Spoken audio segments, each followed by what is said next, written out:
warm welcome to Shri Naganandura Swamiji with a round of applause from all of you here. I would request him to introduce the panelists and call them upon the stage with a good introduction probably, and request him to moderate the session on policy innovations powering India's decade.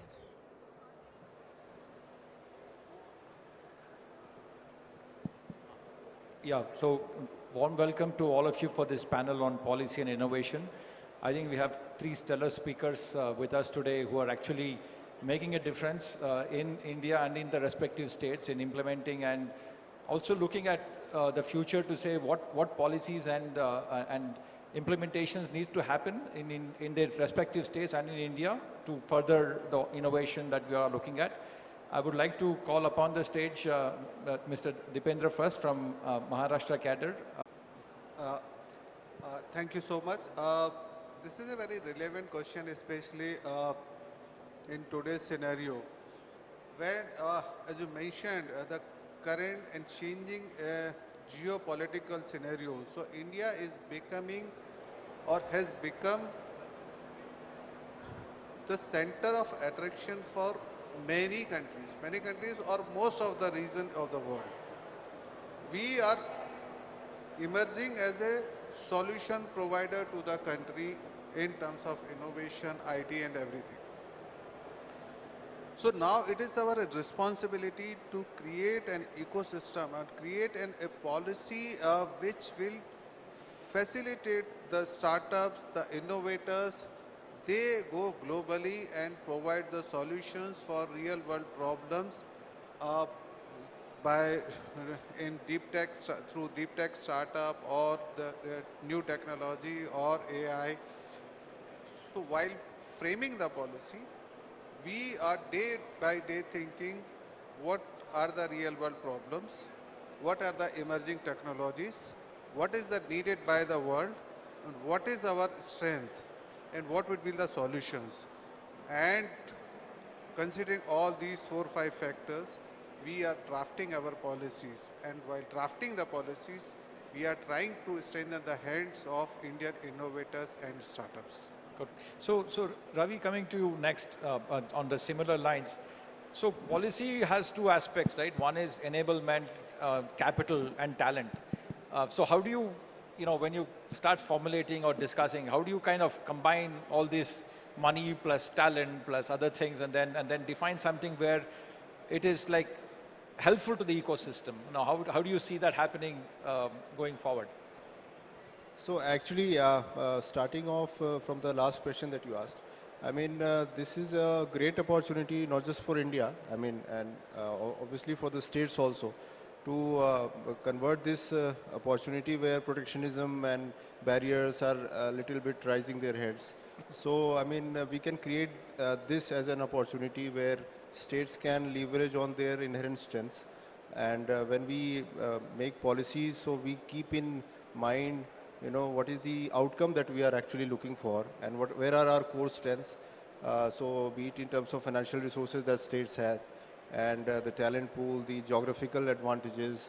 So all these factors make up for those enabling clauses in the policy document, and also being realistic, being measurable and specific and time bound in the targets that we keep in policies. So that is how we anchor that, and particularly in this context where I mean we have an overarching goal of Atmanirbhar Bharat, Viksit Bharat.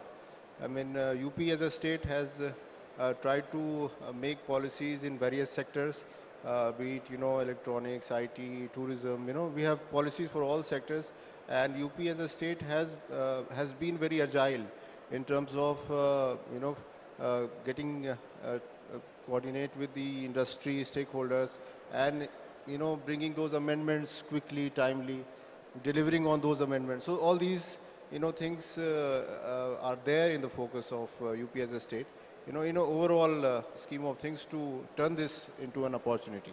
Lovely, lovely. Thanks. And Karthik, your thoughts on this framework, our own policy and capital and talent, how do you see that coming together in your state and in your experience? Yeah.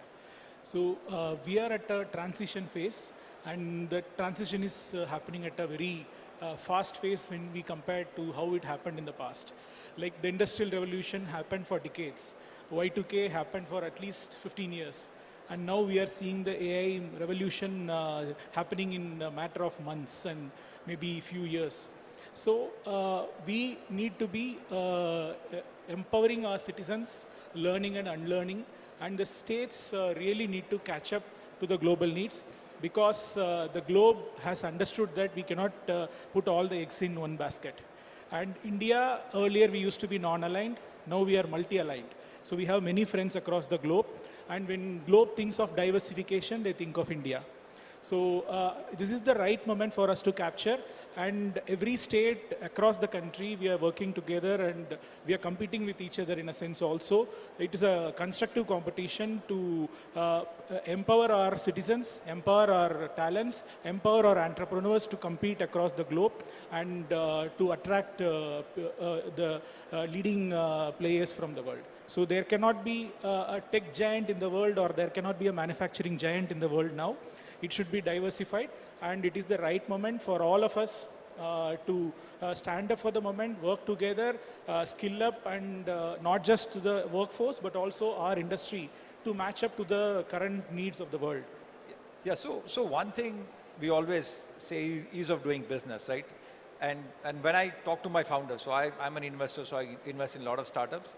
Although we claim or we want to enable startups to have lesser impediments to do their business, it's simpler in software. But when you get into healthcare, you get into devices, you get into hardware, manufacturing gets involved.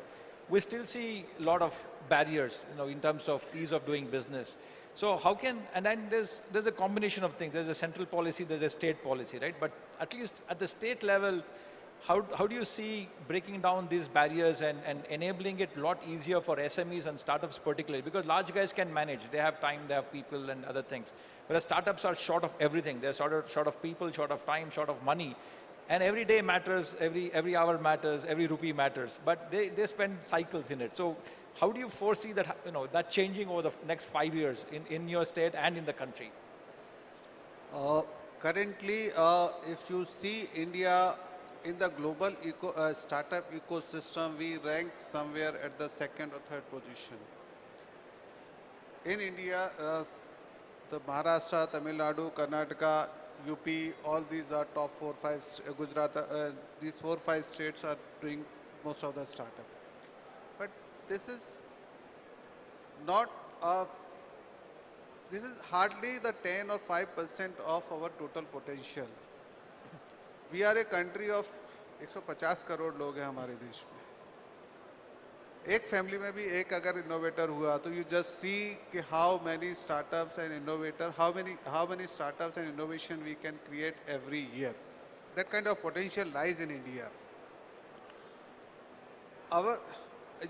Again, you have rightly pointed out the main problem point, how we can make the journey of startup smoother, how we can help in startup to grow faster.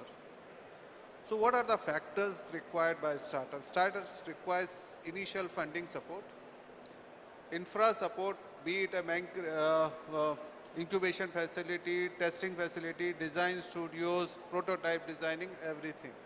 So infrastructure, funding support, and then overall marketing, technology, and accessibility to these. So, as I mentioned earlier also, we are designing our policy to provide all these as a package to the startup. In terms of ease of doing business, we need to reduce the number of permissions. So as a state of Maharashtra, I can tell you, the Honorable Chief Minister is driving a mission where we are working on 3 factors. We are identifying the sectors, and in those particular sectors, how many number of permissions required to start a business? How many number of permissions required or compliances required to run that business? And how many days required to obtain these permissions? And how many documents required? So Honorable Chief Minister directed to reduce everything minimum by 50%. So if you require 20 permissions, we need to reduce this permission. We cannot go beyond 10 permissions. Or we can reduced by up to 8 or 5 or even one permission. So CM sir vision is that give only one permission and let them work. Don't trouble them every day. You have not done this, you have not done that. They are just started their business. They have created some ideas. So let them grow. You don't stop a child when he's just trying to crawl and trying to stand. So let them facilitate, let them stand up, let them be strong, and then we can expect something from them. So this is the philosophy behind it. I think that's awesome because I think even in our own state, we are also saying we need a single window clearance, right? Because if you want to do something and you have to reach out to 15 different departments and you run from door to door to door to door, I think there's no time for the founders to do it, and now they can hire people. But having this concept of the single window or minimizing policy is extremely important, I would say. So minimizing the number of approvals, permissions and document and time is one thing. We have a single window. It is supported or by a legislation which says you don't have to go anywhere. You just go and apply through single window system. Your permission or application will travel with a deadline to concerned department and will come back to you within a given time frame. And if any department fails to decide those issues in a given time frame, their power will be seized to that application with the expiry of that deadline, and then an empower committee will decide those matters in next 7 to 15 days. So suppose there is a time window of 15 days, you can get those permission, mostly 95% permission within the 15 days and remaining 5% within next 7 days. Lovely. I think, is that true in UP and Tamil Nadu as well? Are we along the similar path to beef up SMEs and startups? As you can say, I'm only focusing on SME and startups because lack of resources, we have lack of everything. Yeah, for UP also, I would second the thought which sir just mentioned. Actually, in UP we have this Nivesh Mitra portal, Nivesh Sarathi portal. So we help MSMEs and investors from in their entire lifespan. So right from the application till the time they get any incentive or till the time they are like the commercial operation date is there, so COD is there on shop floor. So we have that single window system and we handhold them, and then Government of India has also in a way in the business reform action plan BRAP, reform. So they also push the states to take these kind of steps to minimize the kind of superfluous licenses or permissions that are needed. So these have been implemented, and UP has been consistently doing well on EODB rankings as well. So yes, that thought is always there, and to fund startups also. I mean, for in the financial support side, I would like to mention that as other states, UP has got its own 1,000 crores fund of funds, which is only meant for startups, and startups can get depending upon their idea and their innovation, they can get the money and get the ball rolling. But having said this, startups also have their different kind of requirements. Like in for example, in deep tech, their requirement is different. If we just go for e-commerce or something like Zomato or Swiggy, so their requirements are completely different. So it varies, But yes, we do tend to help them out in terms of procurement or financial help.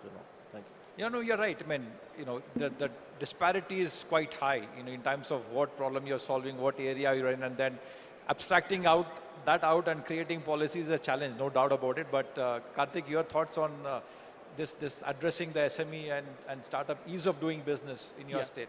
So right from, I think 2017 or 18, when we started at a national level on business reforms action plan, we have crossed a long path in reforms and providing an enabling ecosystem.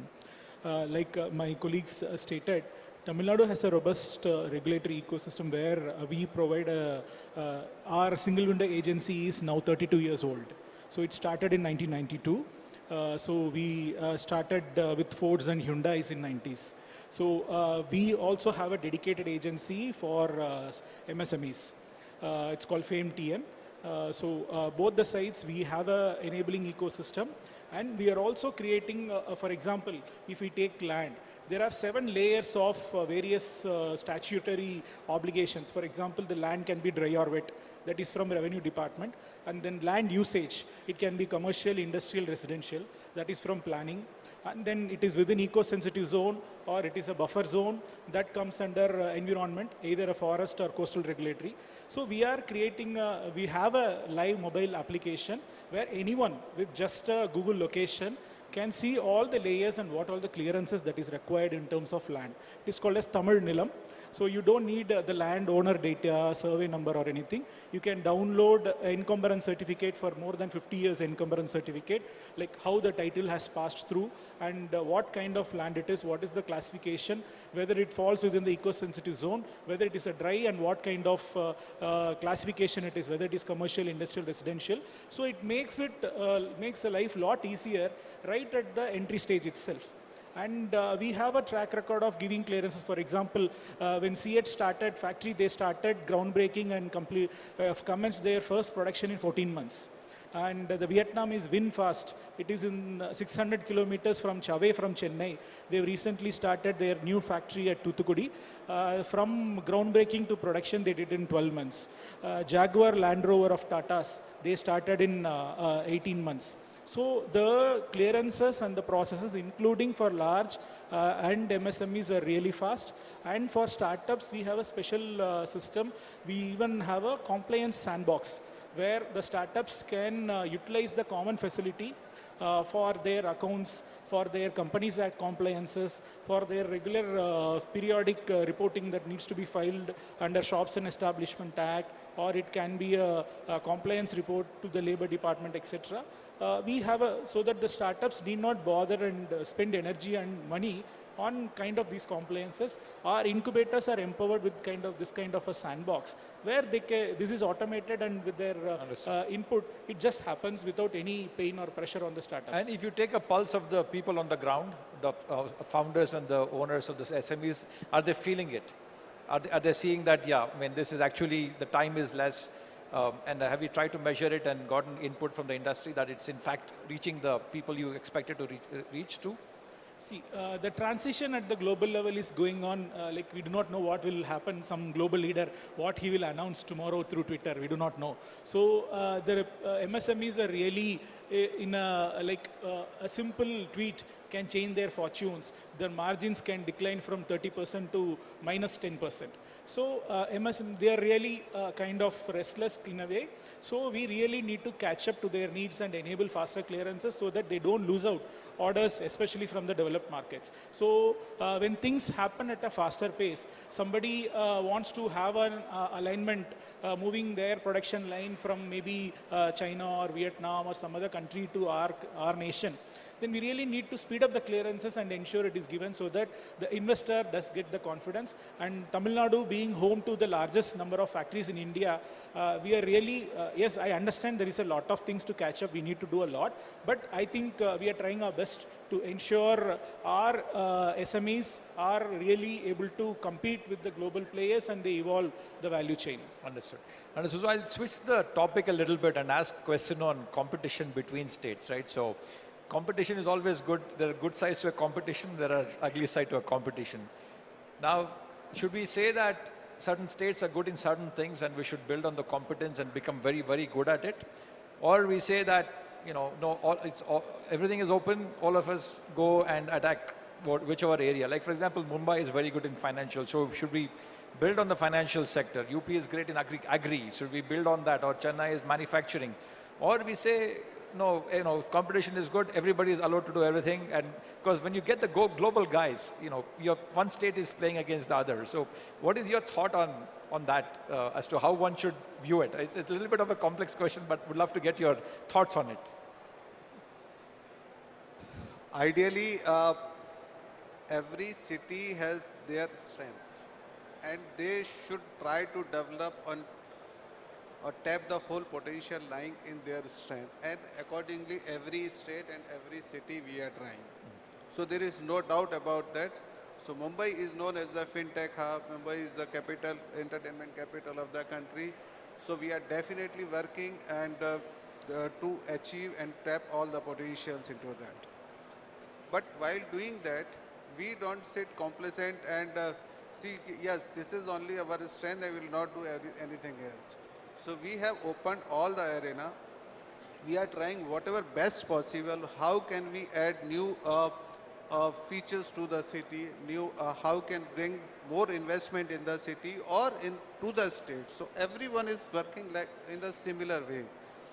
But while doing this, we don't see as a competition. Yes, we have to beat him, or he has to beat him, or they have to beat me as a state, and there is no race. Basically, if we do consider this as a race, the most beneficial of this race will be you. We are creating a launch pad for you to start from this place.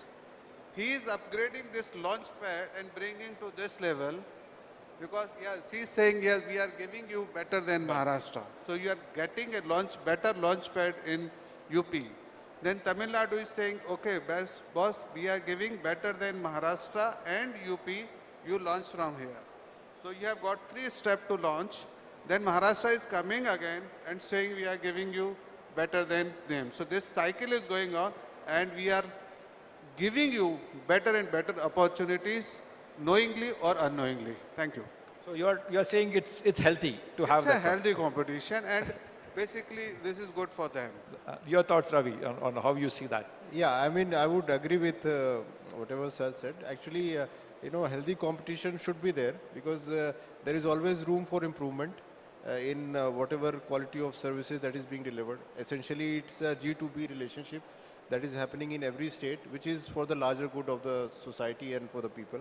So basically, there is definitely a room for improvement, and this healthy competition actually creates that kind of improvement and further excellence. Having said that, I mean, there is a huge pie that is there, that is out to be there and to be claimed. Every state has got its own inherent strength. As you said, I mean, Maharashtra is a fintech capital of the country.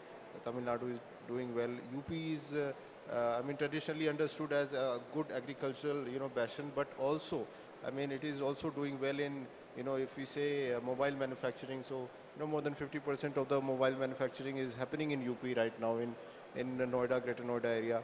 If you say defense corridors or 6 nodes, now we are producing BrahMos from UP for the country. So there are like, different verticals that are being added in the state. But having said that, I mean, we can see and like for example, semiconductor value chain. If you see, I mean, states can collaborate with each other in mastering one part of the value chain or the other. There can be a location where testing can be happening. There can be a location where fab can happen. So there is a big pie out there which has to be captured by India as a whole. And I think that's the way we need to make that Viksit Bharat. Karthik, you have similar thoughts, or you have orthogonal thoughts too? So, as far as Tamil Nadu is concerned, we generally say that our competition is with countries like Vietnam. We compete not with our brother and sister states, we compete with other nations. Like to say, our population and Vietnam's population are the same. Size of economy per capita, we are almost close to each other. And getting new factories, in fact, the choice when it comes to India or other nation, we come really into the picture and we compete with Vietnam. That said, we have a friendly, we learn from each other more than competing with each other. For example, I can quote an example. When my industries minister and the Honorable Chief Minister of Maharashtra, they were at Davos together this year. So they were addressing jointly on the strengths of India as a global economic power at a joint press conference. So that's how we go and represent each other. And that said, every state has our own unique strengths and opportunities.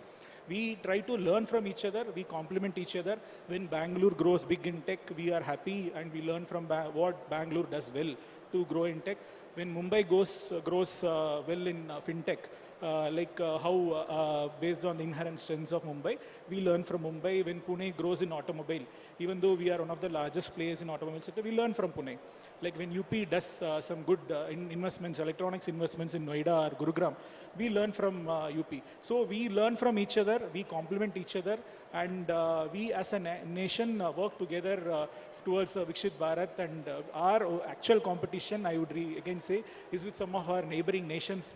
Almost all 3 states have their economies bigger than many national economies across like the world. Lovely. So you're saying So, complement and compete. yes, we Lovely. grow, we Lovely. grow together. I'll ask 2 more questions because running out of time. See, one thing is very dear to my heart when you talk about deep tech and science. One metric I see is, if you have a PhD degree in India, which industry will hire you, right? Very few industries is able to hire PhDs in India, like outside of academics, typically, right? Because there are not many industry labs to absorb PhDs. So if India has to be, we say we have to be technologically advanced, I think there has to be opportunities for PhDs also to find jobs in the industry. So they go hand in hand. We neither have enough good level, good quality PhDs coming out, nor have industries capable of absorbing these guys, right? But for us to say we'll be technically advanced nation in a decade, this has to happen. So how are you looking at this, improving on this fundamental requirement to be technologically advanced country in say a decade? So I'm talking about for deep tech and science. I am saying norm is a PhD, right? Otherwise, there's no deep tech or science. But if you have this, there's no jobs. So there's a vicious loop that is there that needs to be broken, and that will happen over a period of time. How are we looking at that, breaking that vicious loop, and then enabling this to happen in the country? Again, I would say the policy interventions required based on the dynamic changes in the whole ecosystem. And we need to keep update ourselves by seeing the surrounded ecosystem. We need to continuously engage with the stakeholders. We need to understand the requirement, and we need to modify our policy, modify our work culture, modify our whole ecosystem accordingly. This deep tech startups, AI is going to change this world in a big way. We cannot run away with this. We need to just accept this, and we need to adapt it, and we need to modify it. And we need to learn to live with it, and we need to learn to survive and win over it. So government is continuously working how this AI going to change the whole government functioning. So how we can bring more efficiency in the government. How this AI can bring more efficiency in production. How AI can bring more, all these startup and this whole technology can bring more efficiency and more accuracy or can increase the access of education and health. So we think that way, and accordingly we need to support this AI, deep tech startups, and this whole. Yeah, those infrastructure, educational infrastructure was my question. So, are your thoughts to add to depend on what is the fabric? How are you looking at addressing the fabric of education and high tech? So basically, I would share 2 points. I think when we look at the deep tech sector, it is a little niche segment in startup ecosystem, and it has its own requirements. It takes time to innovate and to build a world-class product, and there has to be certain degree of understanding of the subject, expertise and skills required. So to improve this, I think the 2 things that I would suggest is, firstly, the academia and industry disconnect. That has to be, I think, bridged a lot. I mean, no doubt we have a great talent in the country, and everywhere, you can see Indians working in the R&D sector everywhere across the world. But the colleges, the engineering colleges, the higher education, the IITs, they need to, I think, more connect with the industry and maybe align their curriculum so that, the students are more industry oriented in terms of, what problems the industry is facing. And secondly, the deep tech is a less glamorous aspect of, when we look at the whole startup ecosystem. And I think in recent events, Government of India has also highlighted that deep tech startups need to come up so that we compete with the neighboring countries and all. So for that, the funding ecosystem also needs to understand the Yeah, second correct. aspect that Capital I is- wanted to address. I mean, the funding ecosystem needs to understand, they have to probably compromise on their ROIs and, they have to take a little bit more risk adventurous about their financial calculations because deep tech takes time. And I think, there has to be some patience at their end also so that such projects are taken up by industry and they are sustained for some time. Karthik, quick thoughts, and then I'll come for my final question after that. Yeah. So to continue with what my colleague said, in the recent decade, the past 5-6 years, we are seeing a healthy trend of industry, government, academia collaboration, where government plays the role of a facilitator and it bridges the gap, viability gap in terms of investment and all those things. Industry becomes the shaper, like shapes how it should be designed, what kind of outcomes are expected and all those things, and takes the role of a mentor. And academia becomes the creator in the ecosystem created by industry and government. So we are creating many centers of excellence across quantum computing and AI. The government of India is working in that way. Similarly, this is the model which China has done for so many years now. And we started in Tamil Nadu, we started with manufacturing side, that model. We have created incubation centers at all industrial parks of SIPCOT. We call it Forge. And then we have also converted some ITIs into incubation hubs, where Hyundai has taken some ITI, TVS has adopted some ITI, then Siemens have taken some ITI. Like that, we have been doing it for the past 6-7 years, where the shaping on and mentorship will be given by the companies, the education curriculum will be done by the institutions, and government will act as a facilitator and funder. So this kind of a convergence, right from fundamental skilling to the PhD level, will give better connect. And earlier we used to work in silos, so the time has come for us to work together more and more and concentrate our energies on this kind of investments. That is going to be the future, especially in the emerging Correct. technologies. Industry academia connect is extremely important. Sorry? So saying our time is up, so I'm going to come. You have anything to add quickly? I'll add just one or 2 points. Industry, academia, connect, and the support by the government. So basically, this will be industry, academia, and the government connect, which is required to support deep tech startup. Then, as you mentioned about the center of excellence and the ecosystem, or especially the basic infrastructure required for infrastructure, incubation facility. And this incubation facility or whatever facility is required by the startup has to be affordable. Yeah. And the funding patterns, because all these startups have long and gestation period, so they require support at initially for few years, and then they grow, and then they become unicorn company, and they solve real world problems, and everyone comes to around them and support them.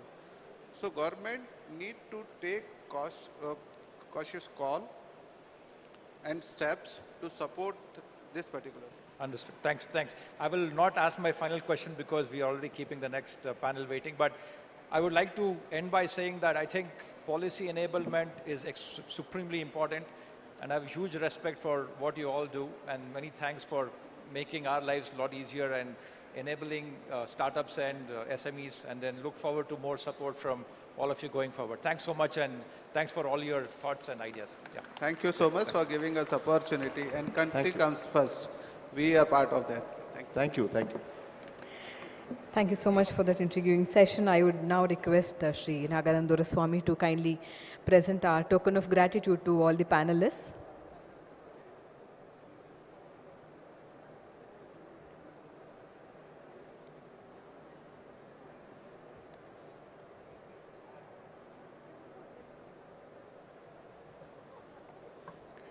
I request Sri Nagarandura Swami to kindly present our token of respect to all the panelists. And I would request Sri Dipendra Singh Kushwaji, Ravi Ranjan, and Dr. K.P. Karthikeyan to kindly receive the honor.